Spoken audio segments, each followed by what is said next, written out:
दोस्तों चलिए आज की क्लास को आगे बढ़ाते हैं और आज एपिसोड 7 है जिसमें हम लोग रिवीजन कर रहे हैं पीसीएस को ध्यान में रखते हुए और वो भी पीवाईक्यू के द्वारा। ध्यान रखिएगा, जैसा कि मैं हमेशा बताता हूं कि आपको किसी भी एग्जाम को समझना है तो सबसे पहले आपको क्या है, पीवाईक्यू सॉल्व करना है। एमसीक्यू की जगह आप जो मॉक टेस्ट देते हैं उसकी जगह आपको पीवाईक्यू का टेस्ट देना चाहिए। इससे आपकी कॉन्सेप्ट और ट्रेंड आपको पता चल जाए कैसे क्वेश्चन पूछ जाते हैं।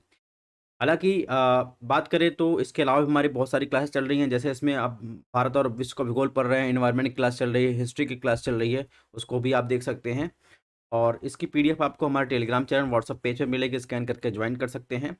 बात करें इसके पहले क्या-क्या क्लासेस हो चुकी हैं, तो हमने 2018 से लेकर 2023 तक के जितने भी पीवाईक्यू हैं, ज्योग्राफी और अलग-अलग सब्जेक्ट के, उन सबको सॉल्व करवा रहे हैं और डिटेल में एनालिसिस करवा रहे हैं और साथ ही साथ ताकि आपका रिवीजन भी हो जाए। उससे रिलेटेड जो टॉपिक है, एपिसोड फर्स्ट में 2018, टू में भी 2018, थ्री 2018, फोर में 2018-19 में और फाइव में 19, सिक्स में हमने 2019 यानी 2018 से 2019 में 6 एपिसोड में ख़त्म किया है, क्योंकि उसमें लगभग 65 क्वेश्चन हमने आपको सॉल्व करवाए हैं, सारे पीवाईक्यू से रिलेटेड हैं। मतलब आप समझ सकते हैं कितना वेटेज है ज्योग्राफी का, ओवरऑल ज्योग्राफी का। एपिसोड 7 में हमने 2020 के क्वेश्चन जो है 11 क्वेश्चन शामिल किए हैं। इसके अलावा भी इसमें क्वेश्चन पूछे गए हैं। तो हर साल ज्योग्राफी का इम्पोर्टेंट रहता है और इस वजह से आपके लिए ये सेक्शन इम्पोर्टेंट और हो जाता है। और जैसे एनालिसिस करवाते आए हैं वैसे ही करेंगे। अगर आपने अभी तक नहीं देखा है तो प्लेलिस्ट में जाकर देख सकते हैं।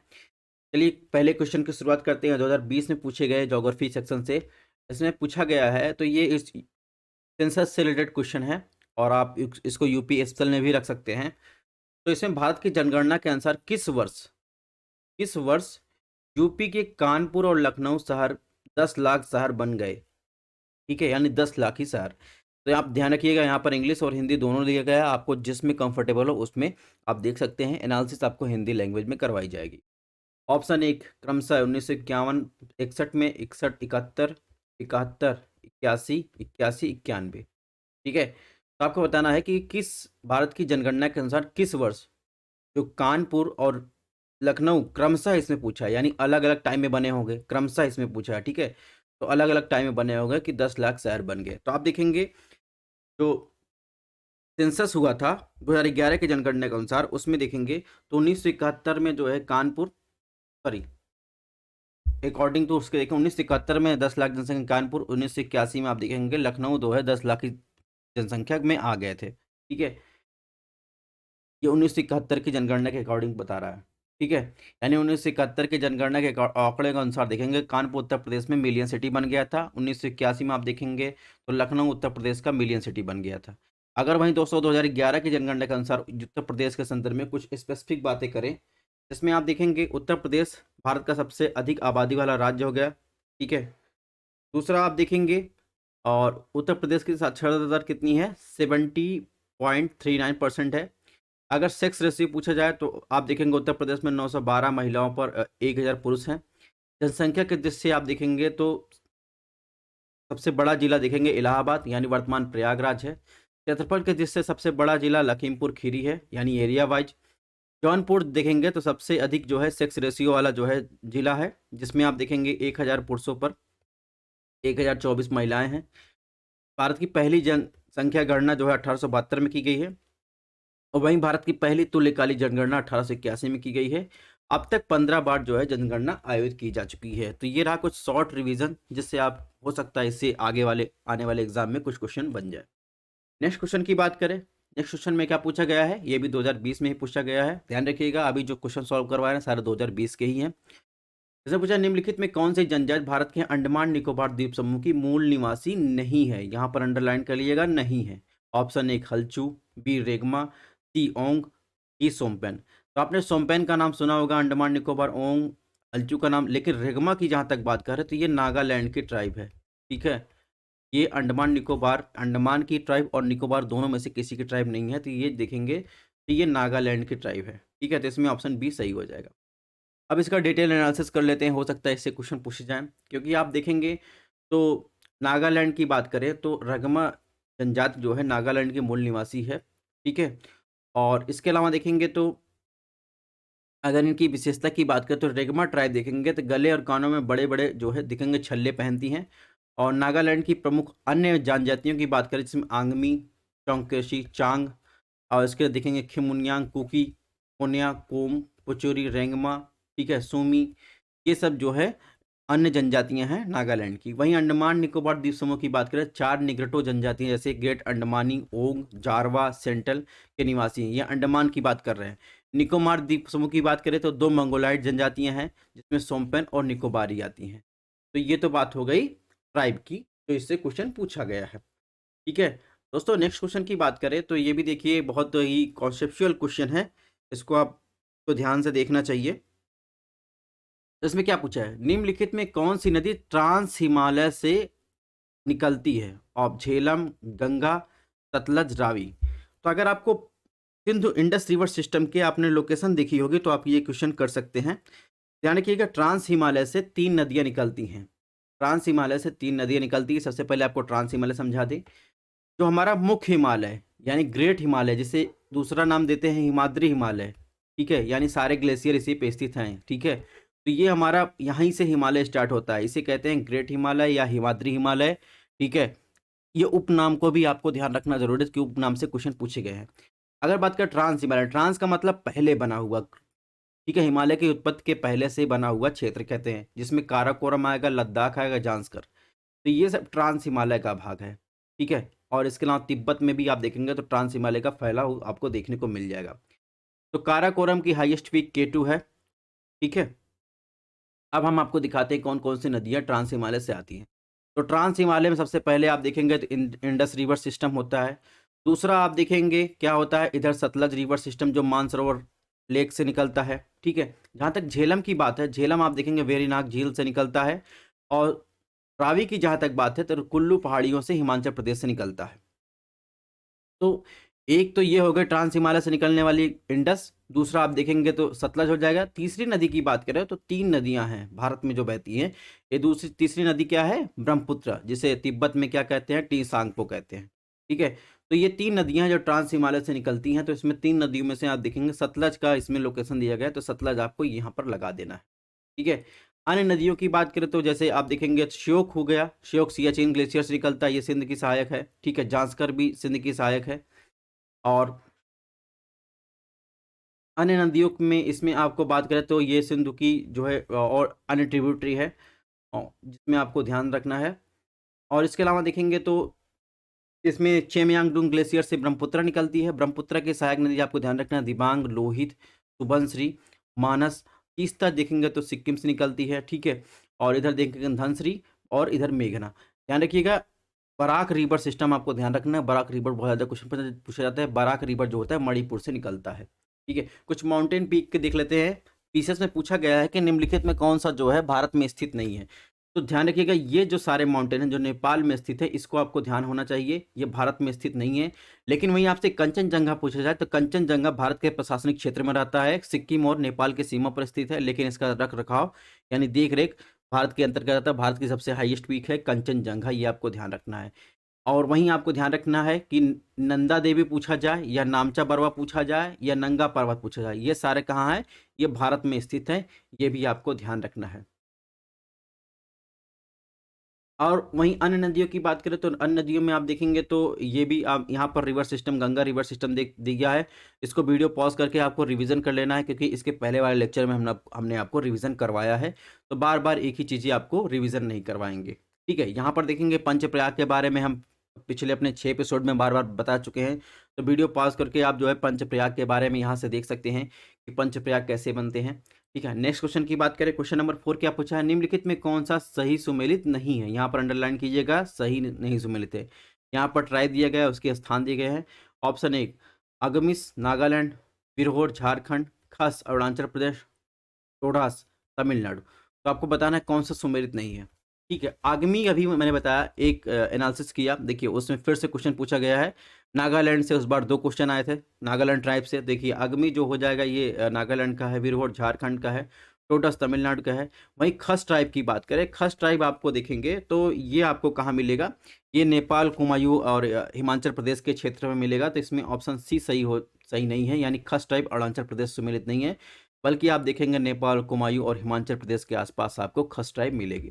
ठीक है, तो आप देखेंगे खस ट्राइब के बारे में यहाँ पर दिया गया है, अग्निस के बारे में दिया गया है, विरहोर के बारे में, टोडा देखा, टोडा एक द्रविड़ जाति है और जो तमिलनाडु के नीलगिरी पर्वत पर रहते हैं। और विरहोर की बात करें तो ये परंपरागत रूप से खाना बदोश है, मुख्य रूप से भारतीय राज्य झारखंड में रहते हैं। ठीक है, वहीं नेक्स्ट क्वेश्चन की बात करते हैं।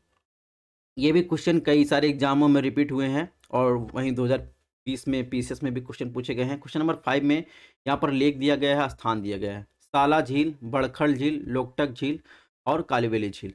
तो लोकटक झील अभी मैंने बताया, लोकटक झील देखेंगे तो मणिपुर में है। ठीक है, बराक रिवर वहाँ से जाती है। और वहीं साला झील की बात करें, साला झील आपको अरुणाचल प्रदेश मिल जाएगा, बड़खल झील हरियाणा में मिल जाएगा, कालीबेली झील आप देखेंगे तमिलनाडु में मिल जाएगा।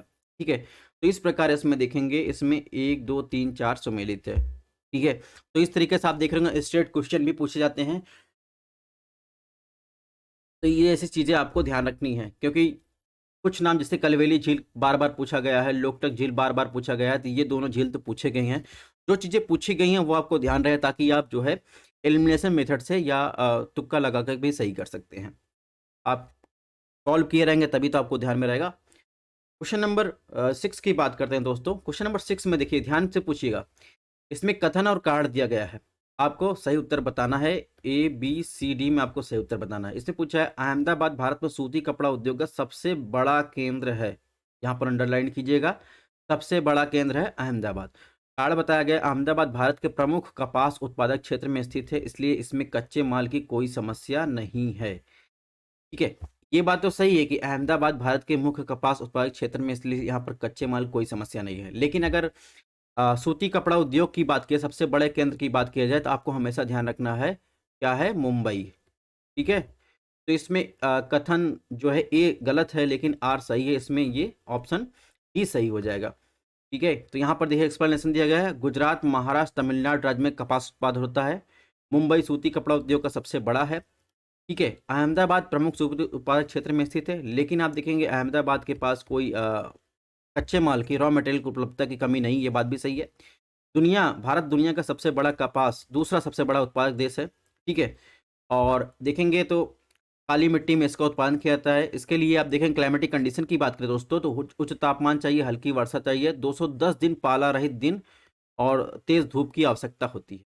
अगर बात करें प्रमुख उत्पादक राज्यों की बात करें, तो महाराष्ट्र, गुजरात, मध्य प्रदेश, कर्नाटक, आंध्र प्रदेश, पंजाब, हरियाणा, ये उसके कुछ कपास उत्पादक राज्य हैं।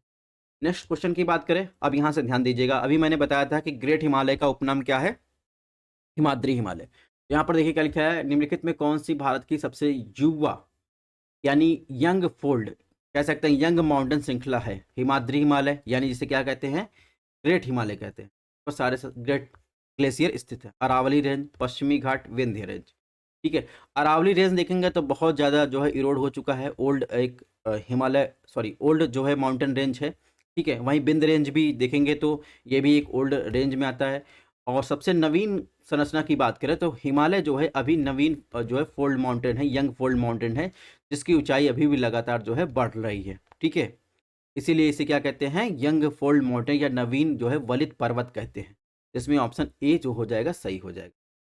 इसके कुछ डिवीजन की बात कर लेते हैं, जिसमें आपको ध्यान रखना है। जैसे अब तिब्बतियन प्लेटो की बात करें, जिसमें ट्रांस हिमालय का भाग आता है, तो ट्रांस हिमालय और ग्रेट हिमालय के बीच, या जिसे हाइयर हिमालय, हिमाद्री हिमालय, उसके बीच स्थित जो है फ्रंट जोन को क्या कहते हैं, टी सांगपो शिवचर जोन। ठीक है, इसके अलावा देखेंगे ग्रेट हिमालय और लेसर हिमालय के बीच में देखेंगे एमसीटी स्थित है, और वहीं लेसर हिमालय, आउटर हिमालय के बीच में देखेंगे एमबीएफ यानी मेन बाउंड्री फॉल्ट स्थित है। ठीक है, और वहीं आउटर हिमालय जैसे शिवालिक हिमालय, जो हिमालय के सबसे नवीन संरचना है, और मध्य गंगा के मैदान के बीच स्थित क्षेत्र को क्या कहते हैं, हिमालयन फ्रंट फॉल्ट। इसके बाद जब यहाँ से शिवालिक हिमालय से कहते हैं तो नदियाँ जो है बाहर निकलती हैं, तो जो भाभर क्षेत्र होता है, तो आप देखेंगे इसमें नदियाँ विलुप्त हो जाती हैं। फिर तराई क्षेत्र आता है, दलदली, जहाँ पर नदियाँ निकलती हैं, दलदली क्षेत्र होता है। इसके बाद भांगर ऐसा क्षेत्र होता है जहाँ पर पुरानी जलोढ़ मृदा मिलती है। वहीं खादर में देखेंगे नवीन जलोढ़ मृदा पाई जाती है। तो कुछ इसकी विशेषता ये आपको ध्यान रखनी है। तो दोस्तों चलिए क्वेश्चन नंबर 8 की बात करते हैं। इसमें दिया है नेशनल पार्क और राज्य दिया गया है, इसको आपको मिलान करना है, नेशनल पार्क और राज्य से संबंधित ये क्वेश्चन है। तो इस तरीके से भी क्वेश्चन आते हैं, बहुत सारे क्वेश्चन नेशनल पार्क से मिलान किए जाते हैं। इसको बात करें तो इसमें पूछा है इंद्रावती नेशनल पार्क, मोबिल national park, Kalesar national park, Betla national park. इसको आपको मिलान करना है। चलिए आपको लोकेशन दिखा देते हैं। तो छत्तीसगढ़ की बात करें, यहाँ पर आपके जो क्वेश्चन पूछे गए, इंद्रावती नेशनल पार्क की लोकेशन दिया गया है। इसके अलावा आपको ध्यान रखना है इंद्रावती टाइगर रिजर्व भी आपको छत्तीसगढ़ में मिल जाएगा। कुछ अन्य नेशनल पार्क की बात करें, जैसे अचानकमार नेशनल पार्क आपसे पूछा जाए तो ये भी छत्तीसगढ़ में स्थित है, ठीक है। और यहाँ पर टाइगर रिजर्व भी आपको मिल जाएगा। और इसके अलावा देखेंगे तो संजय या जिसे गुरुदास घासीदास नेशनल पार्क कहते हैं, ये भी आपको छत्तीसगढ़ में मिल जाएगा। और कांगड़ा वैली नेशनल पार्क, ये भी आपको कहाँ मिलेगा, ये आपको कांगेर वैली नेशनल पार्क, ये आपको कहाँ मिलेगा, ये छत्तीसगढ़ में मिल जाएगा। तो इनकी लोकेशन आपको ध्यान रखनी है। हरियाणा की बात करें तो कलेसर नेशनल पार्क आपको मिल जाएगा, ये हरियाणा में मिलेगा। सुल्तानपुर नेशनल पार्क, ये आपको भी हरियाणा में मिल जाएगा। गोवा की बात करें, जो पूछा है क्वेश्चन में, मालेम नेशनल पार्क या इसके आसपास देखेंगे तो वाइल्ड लाइफ सेंचुरी है, भगवान महावीर वाइल्ड लाइफ सेंचुरी, ये आपको गोवा में मिलेगा। और इसके अलावा झारखंड की बात करें, झारखंड में बेतला नेशनल पार्क या पलामू टाइगर रिजर्व भी आपको झारखंड में मिल जाएगा। तो कहने का मतलब इसमें जो आंसर सही होगा, ये आपको ध्यान रखना है, ये ऑप्शन ए सही हो जाएगा, यानी इंद्रावती हो जाएगा छत्तीसगढ़ और मामेलम गोवा, कलेसर हरियाणा, बेतला झारखंड, ठीक है। तो इस प्रकार आप देखेंगे तो क्लासेस चलती रहेंगी, तो आपको बहुत सारे wild life sanctuary, national park revision हो जाएंगे, आपको अलग से पढ़ने की जरूरत नहीं है। नेक्स्ट क्वेश्चन की बात करें, क्वेश्चन नंबर 8 में क्या पूछा है दोस्तों, सॉरी ये क्वेश्चन नंबर 9 है, इसमें पूछा है, यहाँ पर देखेंगे मिनरल्स एरिया दिया गया है और उनके क्षेत्र, यानी कौन सा मिनरल किस एरिया में उत्पादन होता है। तो तांबा चित्रदुर्ग, लावेस्क बेल्लौरी, कर्नाटक मैग्नीज दिया है भिलवाड़ा, बाक्साइट कटनी। तो आप देखेंगे यहाँ पर देखेंगे कॉपर माइंस दिया गया, यानी तांबा उत्पादन क्षेत्र का, तांबा उत्पादन क्षेत्र देखेंगे चित्रदुर्ग से तांबा निकलता है, भिलवाड़ा से भी तांबा निकलता है। वहीं आयरन ओर की बात करें तो बेल्लौरी से जो है क्या निकलता है, आयरन यानी लौह निकलता है। जहाँ तक कटनी की बात है, कटनी में लाइमस्टोन निकलता है। तो कहने का मतलब इसमें 1 और 2 सुमेलित हैं, जबकि भिलवाड़ा में आप देखेंगे तो वहां भी कॉपर का उत्पादन किया जाता है, और कटनी में आप देखेंगे तो वहां पर लाइमस्टोन का उत्पादन किया जाता है। तो इसमें 3 और 4 सुमेलित नहीं है, इसमें सही पूछा है तो ऑप्शन 1 लगाना है। नेक्स्ट क्वेश्चन की बात करें, देखिए ग्रेट हिमालय से इतनी बार क्वेश्चन पूछा गया है, इसमें पूछा है क्वेश्चन नंबर 9 में, कश्मीर घाटी किसके किसके बीच स्थित है। ऑप्शन 1 कांगड़ा धौलाधर पर्वत, पीर पंजाल हिमाद्री पर्वतमाला, महाभारत धौलाधर पर्वतमाला, पीर पंजाल महाभारत पर्वतमाला। तो सबसे पहले आप देखेंगे, सबसे लोकेशन देखिए, तो जो पीर पंजाल रेंज है, या आप जिसे कहिए लेसर हिमालय रेंज, ये ग्रेट हिमालय रेंज है। ग्रेट हिमालय के बीच में नीचे आएंगे तो लेसर हिमालय आएगा। लेसर हिमालय आप देखेंगे छोटे छोटे टुकड़ों में डिवाइड होगा, तो इनको अलग अलग नाम से जानते हैं। जैसे आप देखेंगे नेपाल में से महाभारत रेंज कहते हैं, उत्तराखंड में कुमायूं, और मसूरी रेंज आप देखेंगे तो उत्तराखंड और हिमाचल प्रदेश में सीमा साझा करता है। नाग टिब्बा आप देखेंगे तो ये हिमाचल प्रदेश मिल जाएगा। धौलाधर आप देखेंगे हिमाचल प्रदेश और कश्मीर में थोड़ा मिल जाएगा। पीर पंजाल की विस्तार देखेंगे तो ये भी आपको कश्मीर और थोड़ा सा हिमाचल प्रदेश में देखने को मिलेगा। तो वहीं जो बात कर रहा है कश्मीर वैली की बात कर रहा है, तो ये पीर पंजाल और ग्रेट हिमालय या जिसे हिमाद्री हिमालय कहते हैं उसके बीच आपको देखने को मिलेगा, ठीक है। तो यहाँ पर आप देखेंगे रीजनल डिवीजन आपने देख लिया, ठीक है, लेसर हिमालय की। और इसके अलावा देखेंगे तो नदियों के उत्पत्ति के आधार पर जो है रीजनल डिवीजन किया जाता है हिमालय का, ठीक है। तो सिंधु नदी और सतलज के बीच स्थित को क्या कहते हैं, पंजाब हिमालय कहते हैं। वहीं सतलज और काली नदी के बीच की स्थिति को क्या कहते हैं, कुमायूं हिमालय कहते हैं। काली नदी और तीस्ता नदी के बीच की स्थिति को क्या कहते हैं, नेपाल हिमालय कहते हैं। और तीस्ता और ब्रह्मपुत्र नदी के बीच को क्या कहते हैं, ध्यान रखिएगा, उसे कहते हैं असम हिमालय।